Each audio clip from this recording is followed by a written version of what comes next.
Salve, Clube do Dividendo Inteligente! E hoje a gente vai falar do resultado que o Itaú anunciou no dia de ontem, um resultado muito positivo e também um pouco em relação ao Barsi ter falado que vendeu todas as suas ações de Itaúsa e Itaú. Então a gente vai abordar um pouco desses assuntos hoje e também ver se Itaú está com um bom dividendo projetado para 2022 e realmente vale para gente que aplica o jeito Barsi de investir, ou seja, buscar sempre boas empresas que estão a bons preços e pagam bons dividendos.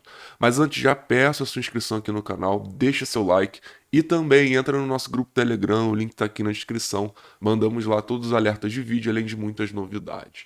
Então vamos começar aqui em relação ao lucro. A gente vê que aqui foi um lucro de mais de 7 bi aqui.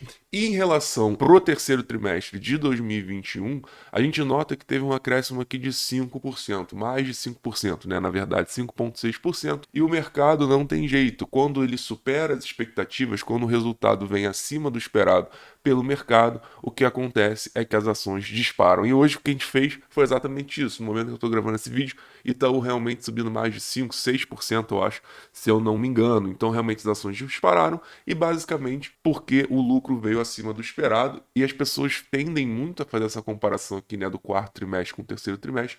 Então também aí um lucro aí 5,6% maior em relação a isso. E se a gente pegar todo o exercício de 2021, foi, se eu não me engano, um lucro mais de 40% elevado do que o lucro de 2020. Então, muito significativo realmente o lucro que o Itaú apresentou nesse ano de 2021. Outros pontos aqui que a gente também vê que foi bastante significativo em relação à carteira de crédito e à margem de clientes, também com um aumento bastante significativo, principalmente em relação ao terceiro trimestre. E esse custo de crédito aqui, mesmo tendo sido elevado, a gente conseguiu ter um lucro muito positivo e acima do esperado. Imagina se o Itaú realmente conseguir controlar de certa forma melhor isso aqui.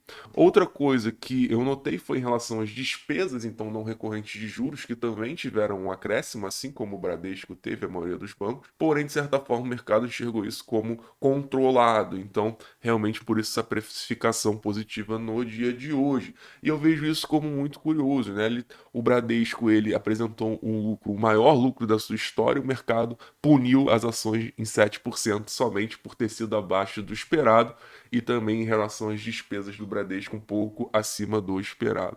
O Itaú, ele apresentou um lucro também muito positivo, as despesas também, de certa forma, tiveram acréscimo, porém dentro do esperado. Então o mercado, ele avaliou o Itaú com 7% de alta. Então será que foram resultados tão discrepantes assim? Bradesco justificou 7% de queda e Itaú justificou 7% de alta? Para mim foram dois resultados muito positivos. É óbvio que Itaú acima do esperado, porém Bradesco também apresentou um resultado ok, o maior lucro da sua história mais uma vez. Então os bancões se recuperando pouco a pouco. Para quem acha que os bancões vão acabar, para as fintechs está aí resultado após resultado dando uma excelente resposta. Outro ponto que eu frisei aqui, que eu destaquei é em relação ao ROI, um ROI aí muito significativo em relação aos últimos trimestres, de mais de 20%, e também um lucro aqui, como vocês podem ver, aumentando trimestre após trimestre. Então, realmente bastante significativo aqui em relação a esse lucro que aumenta pouco a pouco. A gente sabe que 2020 foi um ano em que os bancos sofreram muito, os bancões sofreram muito, Selic ali nas mínimas históricas que a gente já viveu no nosso país, e pouco a pouco agora eles vão se recuperando, a gente tem aqui lucros crescentes trimestre após trimestre. Isso é muito positivo e também ROI aqui superando 20%.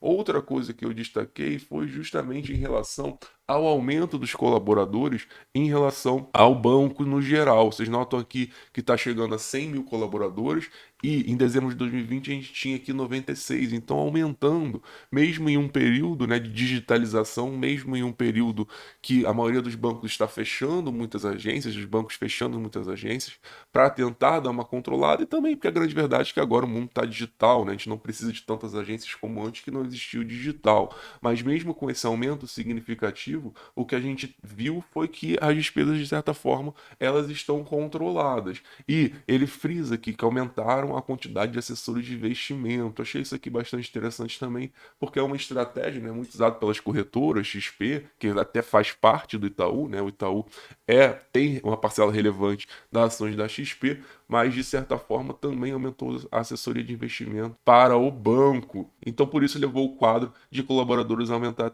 3,2% em relação ao mesmo período anterior. Então, aumento significativo, né? Porém, a gente vê que se está sob controle, se as despesas estão sob controle, é o que interessa, né? O que interessa seria sim o resultado final para maior lucratividade do banco. Os níveis de eficiência aqui vocês notam que cai cada vez mais, isso aqui é muito positivo, quanto menor melhor, porque mostra que mesmo com as despesas elevadas, o banco consegue ter um nível de eficiência muito alto. Então, o nível de eficiência baixo mostra justamente essa relação despesas-lucro aí que mede justamente essa eficiência. Então, muito positivo notar que essa eficiência, esse índice de eficiência vem caindo e, consequentemente, isso é positivo, né? Porque mostra maior lucratividade. A gente tem bancos como o Santander girando aí na casa dos 30%, na casa dos 33, 35, se não me engano. Então, realmente é um banco que tem caindo isso de eficiência, isso é positivo, porém ainda acima de outros bancos aqui concorrentes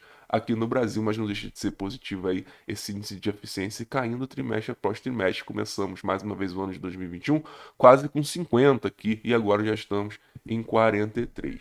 E agora veio o fato em relação aos dividendos, que muita gente tem comentado, saiu uma notícia ontem falando que o Barsi vendeu, né, suas parcelas de Itaú, suas ações de Itaú, de Itaúsa, e que não considera mais positivo em relação à política de dividendo. E realmente os dividendos anunciados ontem decepcionou muita gente, como a gente nota aqui o valor de 1 centavo por ação e o JCP aqui de 22 centavos, que já teve a Datacom, vão ser pagos em março. Então realmente um dividendo aqui que ficou muito abaixo do esperado pelo mercado. E lembrando sempre que isso aqui é em relação ao exercício de 2021. Então o exercício de 2022 ainda vai começar, a gente vai ver um pouco de preço teto e quanto tem projetado para 2022, mas isso aqui foi para fechar o exercício de 2021 e na minha visão veio abaixo, veio ruim, realmente para quem monta e para quem vive de dividendo, para quem busca viver de dividendo, ter uma renda de dividendo, realmente foi uma notícia decepcionante, essa é a grande verdade, porque a gente tem lucros nas alturas e o dividendo não correspondendo, mesmo com lucro grande, mesmo com lucro alto,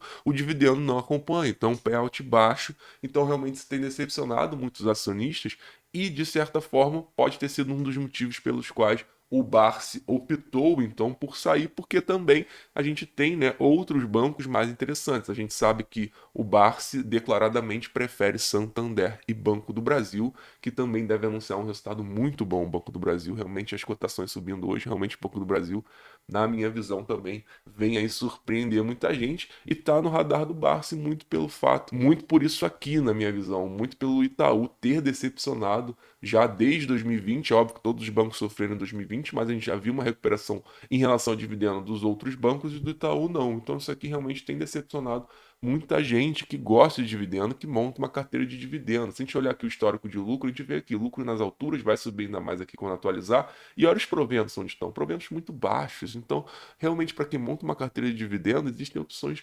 muito melhores na minha visão. Isso aqui tem decepcionado muita gente, e pelo visto o Barsi também. E por fim, eu trago aqui justamente o painel do AGF+, que mostra para a gente já detalhado, né, quanto dividendo yield projetado tem para 2022, qual o preço teto de Itaú. Primeira coisa que a gente nota é que YouTube 3 está com dividend yield projetado muito maior que YouTube 4, então sempre bom olhar isso e ter no seu radar justamente para você que vai fazer um aporte de Itaú saber qual proporcionalmente está num preço melhor para dividendo. A gente nota aqui que YouTube 3 quase 9%, é um dividendo bastante elevado para 2022. Lembrando que isso aqui é uma projeção e não uma garantia, é o que o AGF mais projeta.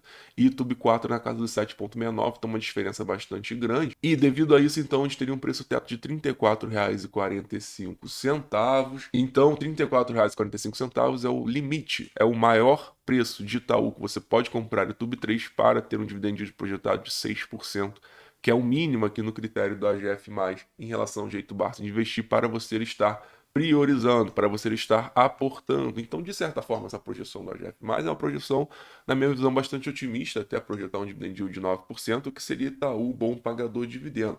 Porém, a gente acabou de ter esse anúncio aqui em relação ao fato relevante do Itaú realmente ter decepcionado aqui em relação ao dividendo do ano passado, mantendo um payout bem baixo. Então, a gente vai ter que ver se realmente o AGF+, ele vai fazer aqui em relação a uma revisão aqui em relação ao dividend yield projetado, que obviamente esse dividend yield projetado foi antes aqui dos resultados e desse fato relevante. De qualquer forma, eu enxergo que o mercado está te dando melhores oportunidades Em relação a bancos, por exemplo, Banco do Brasil e Bradesco, para mim, são melhores opções. Mas cada um sabe o que é melhor para si mesmo, cada um sabe o que é melhor para o seu perfil. Então me conta aí, você está comprando Itaú, você gosta de Itaú e, consequentemente, Itaúsa? O que você pensa sobre isso? Quais os bancões que você considera no melhor momento? Conta aí pra gente. E se você gostou desse vídeo, deixa o like, ativa a notificação. Não deixe de entrar lá no nosso grupo Telegram, o link tá aqui na descrição. E aí, esse investidor, salve, salve do dividendo inteligente.